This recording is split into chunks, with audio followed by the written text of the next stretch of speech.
Hello అండి, welcome back to my channel tastes of మనమ్మ. ఈరోజు మన రెసిపీ వచ్చేసి గోంగూర కర్రీ అండి. గోంగూర కర్రీ వచ్చేసి ఎవరైనా సింపుల్గా క్విక్గా ఎవరైనా కొత్తగా ట్రై చేసింటే కనుక ఇలా ట్రై చేయొచ్చండి. మనకి ఇంట్లో ఉండే ఇంగ్రీడియంట్స్ తోటే చాలా క్విక్గా తయారు చేసుకోవచ్చండి. సో దీనికి కావాల్సిన ఇంగ్రీడియంట్స్ చూద్దాము. ఉల్లిపాయ, టమాటో, కరివేపాకు, గోంగూర అండి. గోంగూర వచ్చేసి నీట్గా క్లీన్ చేసుకోవాలండి. వాటర్ కంటెంట్ ఏమీ లేకుండా సన్నగా తరుక్కొని పెట్టుకోండి. సో దీనికి ముందుగా ఒక కడాయి అయితే తీసుకోవాలండి. సో కడాయి వేడెక్కిన తర్వాత ఆయిల్ వేసుకోండి. ఈ కర్రీకి వచ్చేసి కొంచెం ఎక్కువ మోతాదులోనే ఆయిల్ అవసరపడి ఉంటుంది మనకి. సో ఆయిల్ వేసుకున్న తర్వాత వేడెక్కిన తర్వాత జీలకర్ర అయితే వేసుకోండి. జీలకర్ర బాగా వేగాలండి. చిటపటలాడేంత వరకు కూడా బాగా వేయించుకోవాలి. మనకి జీలకర్ర హెల్త్ కూడా బాగా మంచిది కదండి. సో మనకి జీలకర్ర వేగిన తర్వాత ఆనియన్ అయితే వేసుకోండి. ఆనియన్ వచ్చేసి కొంచెం ఎక్కువ మోతాదులోనే తీసుకోండి. కర్రీకి వచ్చేసి నేనైతే 2 పెద్దవి ఉల్లిపాయలు అయితే తీసుకున్నాను. మనకి ఆనియన్ ఎంత బాగా ఉంటే కనుక కర్రీ అంత టేస్టీగా వస్తుంది. బాగా వేగాలండి. కరివేపాకు కూడా వేసుకోండి. నేను ఇక్కడ సాల్ట్ అయితే వేస్తున్నానండి. సాల్ట్ ఎందుకు వేసానంటే మనకి ఆనియన్లో వాటర్ కంటెంట్ ఉంటుంది కదండి, అది పోవడానికి, ఆనియన్స్ త్వరగా వేగడానికి ముందుగా అయితే కొంచెం సాల్ట్ అయితే వేసాను. మనకి ఇక్కడ ఆనియన్ వచ్చేసి గోల్డెన్ బ్రౌన్ కలర్ వచ్చేంత వరకు కూడా వేయించుకోవాలండి. కర్రీ అంతా కూడా మనం సిమ్లోనే చేసుకోవాలండి. ఎందుకనంటే మనకి సిమ్లో చేసుకుంటే కర్రీ టేస్ట్గా వస్తుందండి. మనకి గోల్డెన్ బ్రౌన్ కలర్ వచ్చిన తర్వాతన మనము పసుపు అయితే వేసుకోవాలండి కర్రీకి సరిపడా. చూడండి, ఇక్కడ ఆనియన్ అయితే బాగా వేగిందండి. వేగిన తర్వాత పసుపు వేసుకోండి. పసుపు వేసుకొని కలుపుకున్న తర్వాత మీకు ఇంట్లో రెడీగా ఉంటే కనుక అల్లం వెల్లుల్లి పేస్ట్ వేసుకోండి. లేదు అంటే మీరు అప్పటికప్పుడు కచ్చాపచ్చగా దంచుకొని వేసుకోండి. లేదు ఓన్లీ వెల్లుల్లి మట్టికే కచ్చాపచ్చగా దంచుకొని వేసుకోండి. మీకు ఫ్రెష్ టేస్ట్ రావాలి అంటే అప్పటికప్పుడు వేసుకోండి. నాకు ఇంట్లో రెడీగా ఉంది కాబట్టి నేను అల్లం వెల్లుల్లి పేస్ట్ వేస్తున్నానండి. సో వేసుకొని ఆ పచ్చివాసన పోయేంత వరకు కూడా బాగా వేయించుకోవాలి అల్లం వెల్లుల్లి పేస్ట్ కూడా.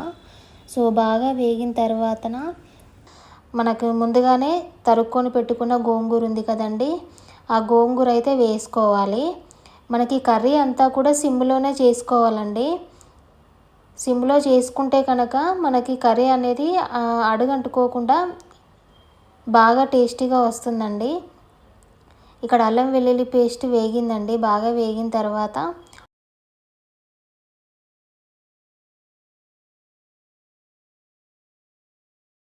నేను అల్లం వెల్లుల్లి పేస్ట్ వేసాను కదండి. సో అది బాగా వేగిపోయింది. వేగిపోయిన తర్వాత గోంగూర వేస్తున్నానండి. గోంగూర వేసుకొని లిడ్ వేసేసుకోండి. లిడ్ వేసుకుంటే కనుక మనకి స్లో ప్రాసెస్లోనే కర్రీ బాగా మగ్గుతుందండి. సో మనకి గోంగూరలో వాటర్ కంటెంట్ కూడా ఇంకేమైనా ఉంటే కనుక అది ఎగిరిపోయేంత వరకు కూడా బాగా మగ్గనివ్వాలి కర్రీ అంతా కూడా. సో వాటర్ కంటెంట్ అంతా పోయేంత వరకు కూడా స్లో ప్రాసెస్లోనే సిమ్లోనే పెట్టుకొని చేసుకోండి కర్రీ అంతా కూడా. మనకి ఒక 10 to 15 మినిట్స్లో కర్రీ రెడీ అయిపోతుందండి. సో మనం ఈజీగా క్విక్గా చేసుకోవచ్చు అండి కర్రీ. మనం ఏదైనా అర్జెంటుగా ఎక్కడికైనా వెళ్ళేది ఉందన్నా కూడా త్వరగా చేసుకునే కర్రీ అండి ఇది. చాలా దగ్గరికి రావాలండి. ఆ వాటర్ కంటెంట్ ఏదైనా ఉన్నా కూడా అదంతా పోయి కర్రీ అంతా కూడా దగ్గరకు వచ్చేంత వరకు కూడా మెల్లిగా మధ్య మధ్యలో కలుపుతూ బాగా మగ్గనివ్వాలండి గోంగూర అంతా కూడా ఇక్కడ. సో లిడ్ వేసుకోండి. లిడ్ వేసుకొని మధ్య మధ్యలో కలుపుతూ కర్రీని అంతా బాగా మగ్గించుకోండి. సో కర్రీ బాగా మగ్గిన తర్వాత ఇలా ఉంటుందండి. ఇలా గోంగూర వేగిన తర్వాతన మీ స్పైసెస్కి తగ్గట్టుగా కారం అయితే యాడ్ చేసుకోండి. మనకి గోంగూర అంటేనే పులుపు కదండి. సో దానికి తగ్గట్టుగా కారం వేసుకోండి. ముందుగా మనం కొంచెం సాల్ట్ వేసుకున్నాం కదండి. సో అది అడ్జస్ట్ చేసుకుంటూ కారం ఉప్పు అడ్జస్ట్ చేసుకున్న తర్వాతన టమాటా అయితే వేసుకోండి. మనకి టమాటోలో కూడా వాటర్ కంటెంట్ ఉంటుంది కదండి. సో ఇవి రెండు కూడా బాగా మగ్గాలి. టమాటా గోంగూరతో పాటు బాగా మగ్గనించుకోవాలి. స్లోలోనే స్లిమ్లోనే పెట్టుకొని బాగా మగ్గనించుకోండి కర్రీ. సో బాగా మగ్గిన తర్వాత మన కర్రీ వచ్చేసి ఇలా ఉంటుందండి.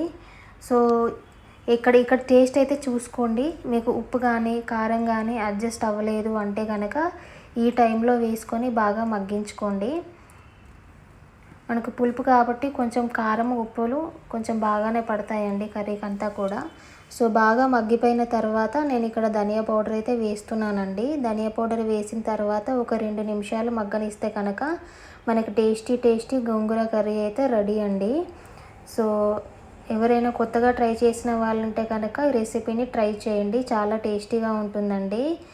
ఎవరైనా నా ఛానల్ని కొత్తగా చూస్తుంటే కనుక లైక్ చేయండి, షేర్ చేయండి, సబ్స్క్రైబ్ చేయండి. Thanks for watching the video అండి. Thank you.